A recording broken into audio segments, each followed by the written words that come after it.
Maintenant, comme dans l'exercice précédent, on connaît que AB et ICD qui parcourent les deux bobines, mais on ne connaît pas le I0.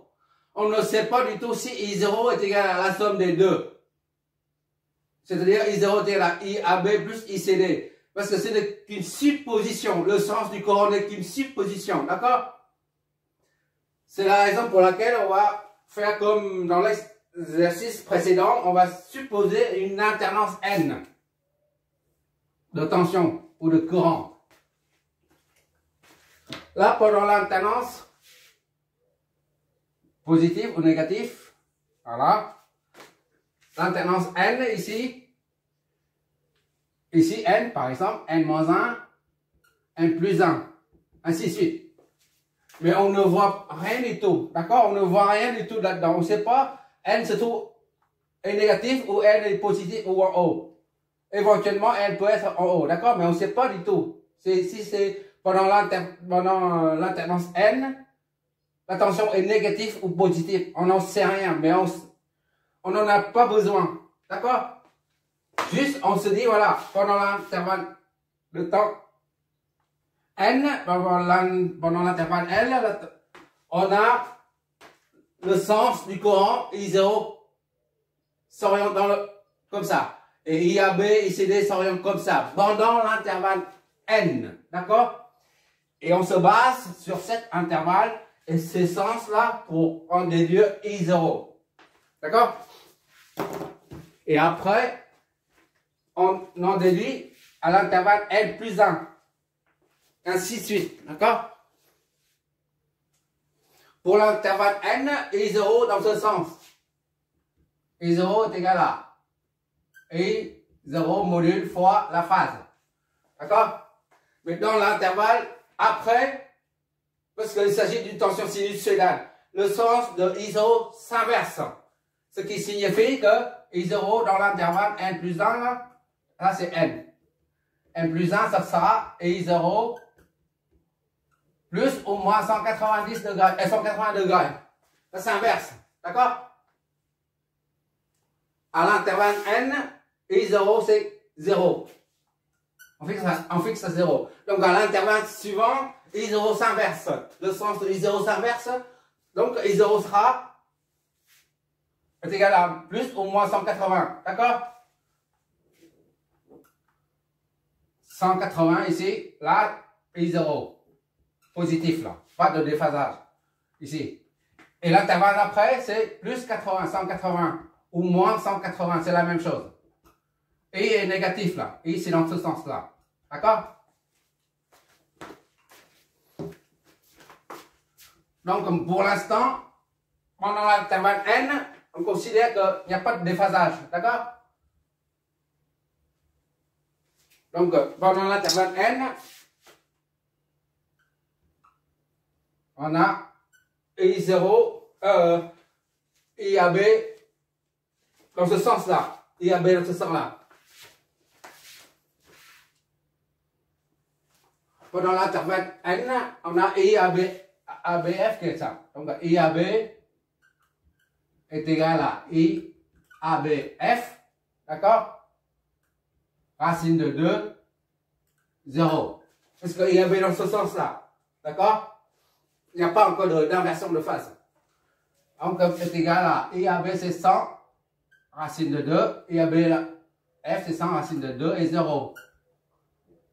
IAB est égal à 100, racine de 2 et 0. Voilà.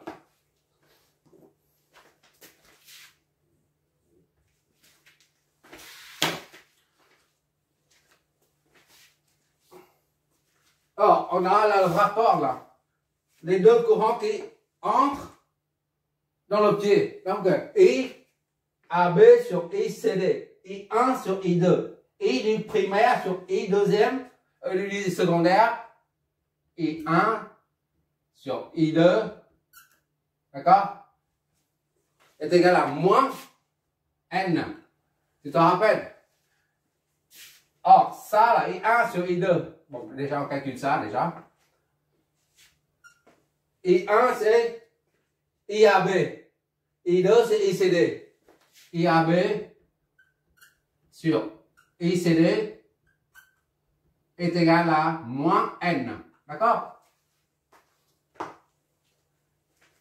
Or, N est égal à N pour un transformateur là, ici là. N ici, ça c'est le secondaire, tension secondaire. Tu te rappelles, N est égal à V2 sur V1 est égal à N2 sur N1 est égal à I1 sur I2 est égal à racine de N2 sur N1. D'accord? Pour trouver N, là, on prend ça. On n'a pas besoin de ça. D'accord? Or, N est égal à V2 sur V1. D'accord? Ici, V2 correspond à ça. Là. Ce n'est pas ça. D'accord? Ce n'est pas ça. Parce qu'on a calculé en autotransformateur déjà. Donc, V2, c'est 600. Ou tu prends 600 racine de 2, c'est la même chose. 600 divisé par V1. V1, c'est... V1 et V2, c'est à ce niveau. C'est pas l'autre côté, d'accord? Donc, V1, c'est 120. Ça donne 5. D'accord? Donc, AB, ICD, CD est égal à moins L fois I. ICD est égal à moins N fois IAB est égal à moins 5 fois IAB. D'accord? ICD, tu passes de l'autre côté. ICD là, c'est divisé, divisé. ICD, c'est ça divisé par N. Voilà. Donc, c'est combien? IAB, c'est ça. 100 racine de 2, 0. D'accord? Divisé par moins 5. D'accord? Ça, tu mets en bas. Qu'est-ce que ça nous donne? ICD.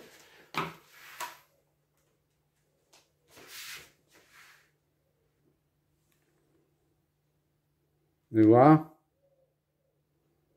Ça donne ça. On va convertir en phase, module de phase. 180 degrés de déphasage. D'accord? On va noter tout ça. ICD. Et donc, 28, 4, 180 degrés. D'accord? Ampères.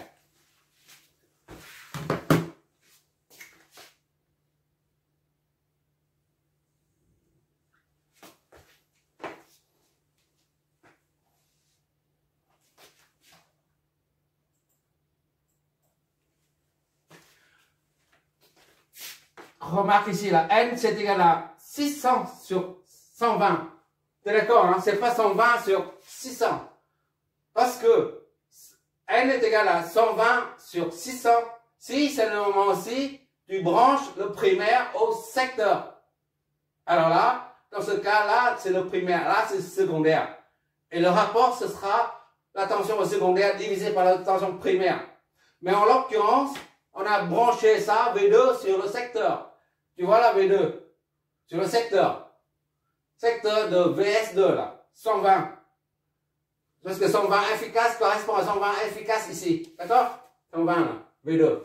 Quand tu branches ça sur le secteur, ça signifie que ça, c'est le primaire et ça devient le secondaire. D'accord? Et le rapport de transformation devient, dans ce cas-là, est égal à V2 sur V1. 600 sur 120. D'accord? C'est pour ça qu'on trouve 5 ici. Il ne faut pas se tromper là-dessus, hein, d'accord? Là, on a branché là sur le secteur, là, c'est 120. Là. Donc ça, c'est primaire, et ça, c'est secondaire. V2, là, secondaire, 600 divisé par primaire, c'est 120. Voilà. Maintenant, on a le sens de les phases des courants IAB, ICD. Maintenant, on peut en déduire IO. Avec le schéma là, IO est égal à IAB, avec les sens supposés, bien sûr. Hein.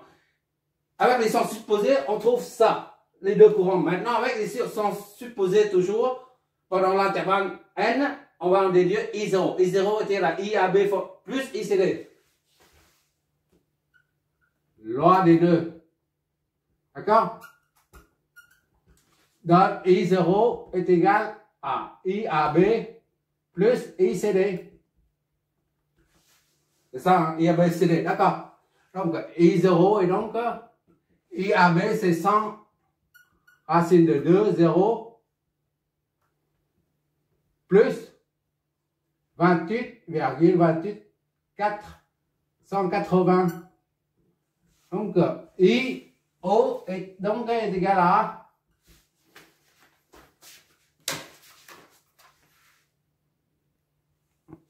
les gars, on réutilise le ICD, le résultat précédent. D'accord? Et ça nous donne ça. Il n'y a pas de phase. D'accord? On met en module phase pour que tu vois un peu. Il n'y a pas de phase. Module et phase, c'est 0 là. D'accord? Il n'y a pas de phase. I0 c'est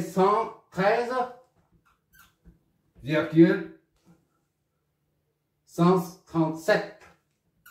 107 phase 0 ampères. Voilà.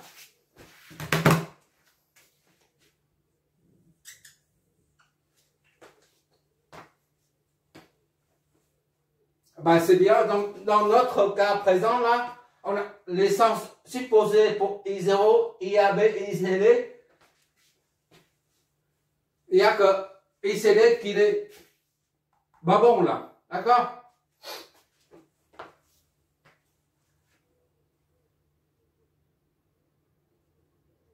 Ça, 100 racine de 2. Je ne dis pas de bêtises. 100 racine de 2. 141. 141. 422. 421, 0. Voilà. Ça ou ça, c'est la même chose. D'accord? 100 racine de 2. Voilà.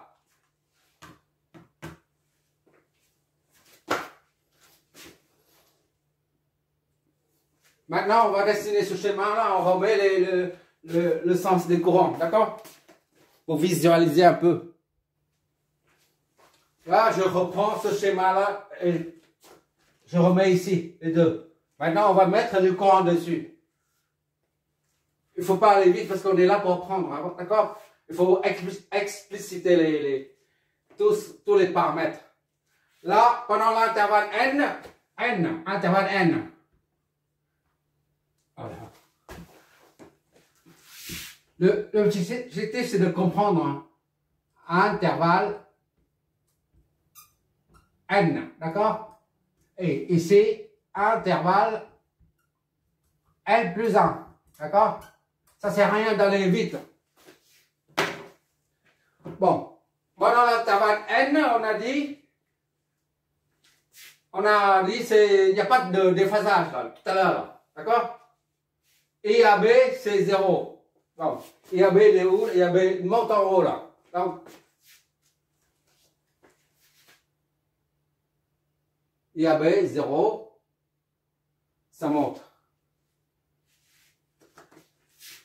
Et 0. IAB, c'est qui monte du pied jusqu'au point. D'accord?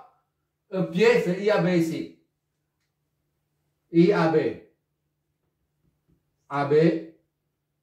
Voilà. Lui, c'est 421, 0. D'accord? Et IO, c'est 13. IO, c'est dans ce sens-là. D'accord? IO, ça part du pôle plus de la source. IO. Et ça va vers A. D'accord? A ici, là. Les points, je n'ai pas mis, mais je remets.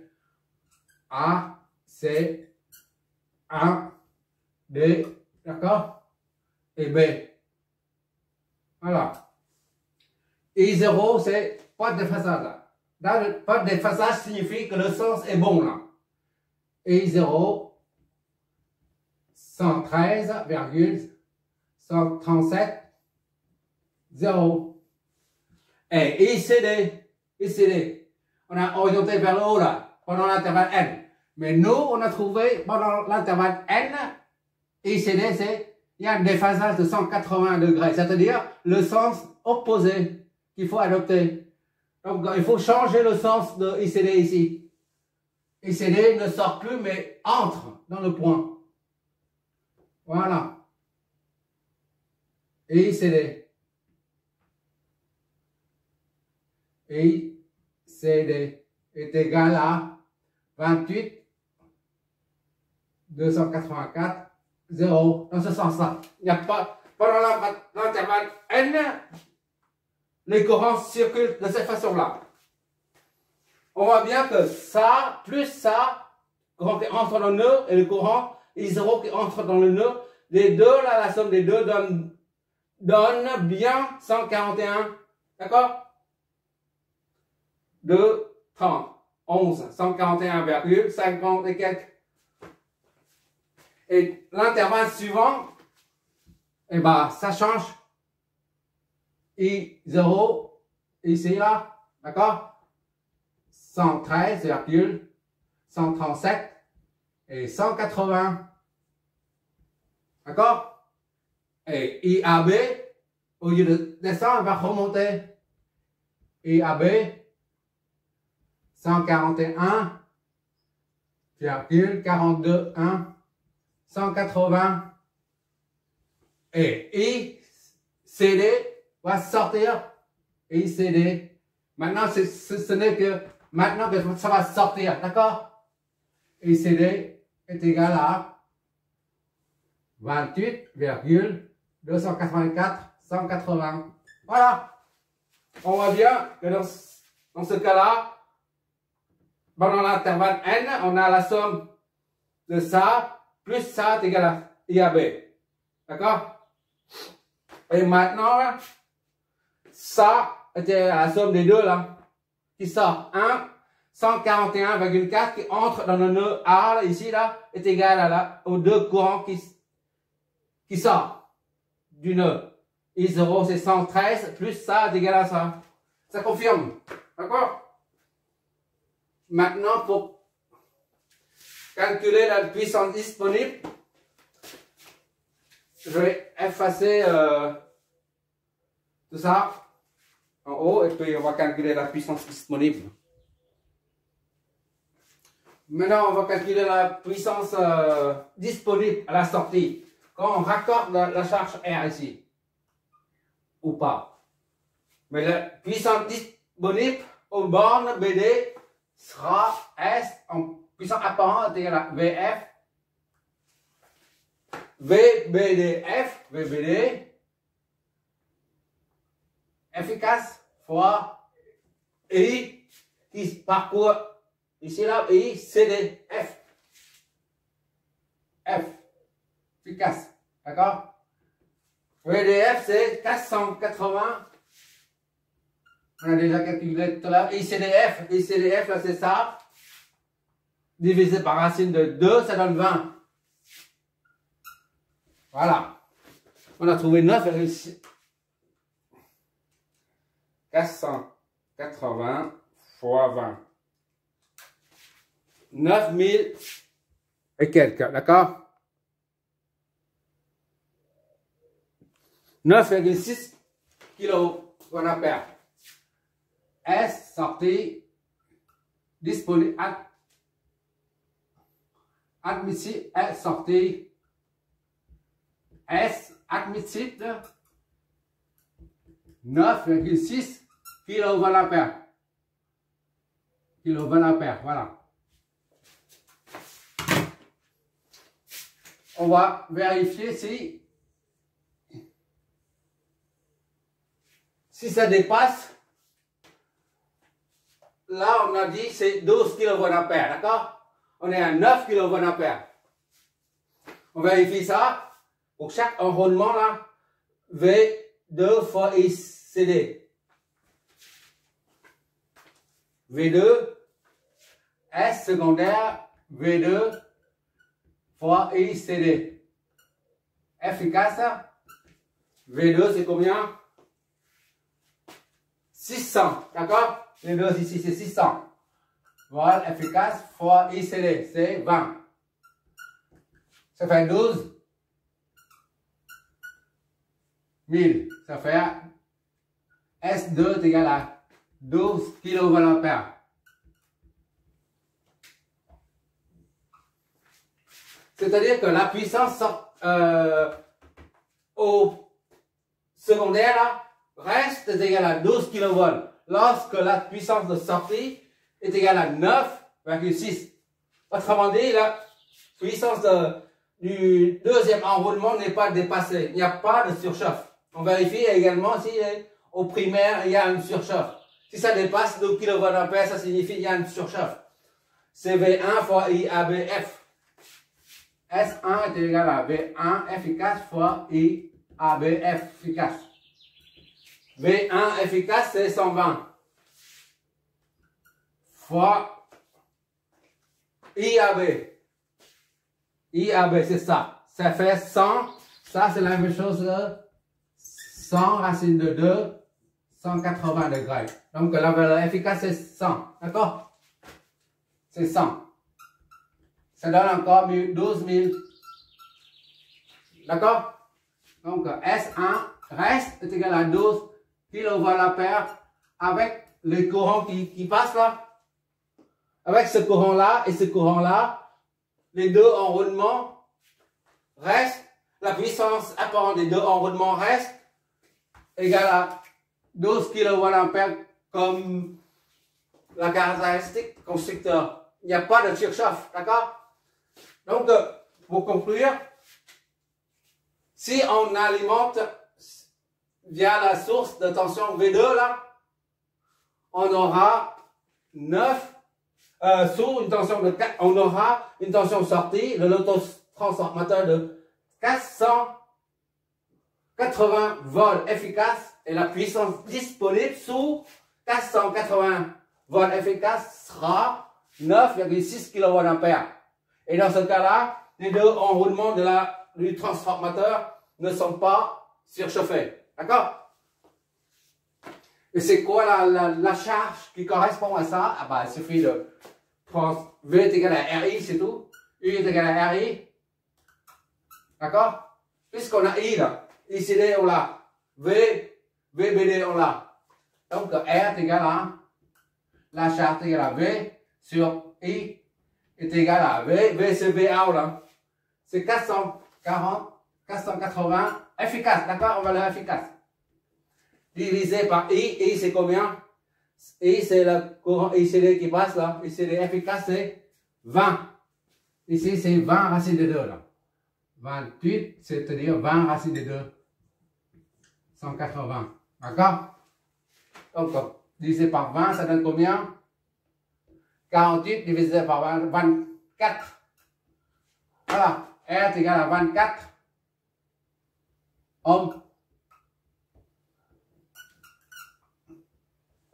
Pour avoir 9,6, on doit régler la charge à 24 ohms.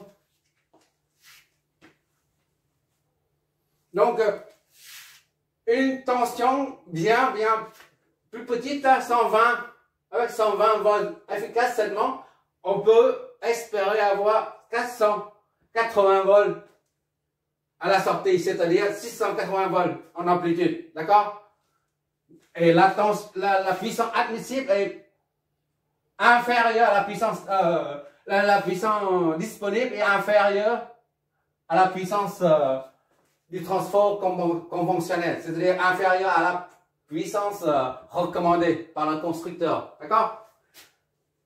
Maintenant, on va faire la même chose avec la première source de tension pour voir si on aura 480 volts à la sortie là, c'est-à-dire 680 volts, 480 volts efficace, c'est-à-dire 680 volts en amplitude, et on verra combien de kVA à la sortie on obtiendra. D'accord? Maintenant, je vais effacer tout ça, on va refaire l'exo puisqu'on nous demande quelle est la source VS1 ou bien VS2 à utiliser. Et câblé pour pouvoir alimenter une charge sous Vmax est égal à 480. On va utiliser ça et on va voir si on doit obtenir 480 volts. Et quelle puissance disponible sous 480 volts qu'on va obtenir. D'accord? Et la charge correspondante. C'est-à-dire on fait la même chose, mais avec un autre schéma. Je fais un schéma. Là, j'ai tout effacé. Là, je remets les résultats obtenus avec la tension VS2 lorsqu'on branche le transformateur sur la prise de V2, d'accord? Et on obtient 480 volts avec la puissance sortie 9,6 kVA. Et à ce niveau-là, S1, S2 reste est égal à 12 kV. Il n'y a pas de surchauffe, d'accord? Et R est égal à 24 pour avoir 9,6 kVA. Maintenant, ça, j'ai mis tout ça là-bas. Maintenant, je vais effacer ça et je vais faire un deuxième schéma pour câbler avec VS1.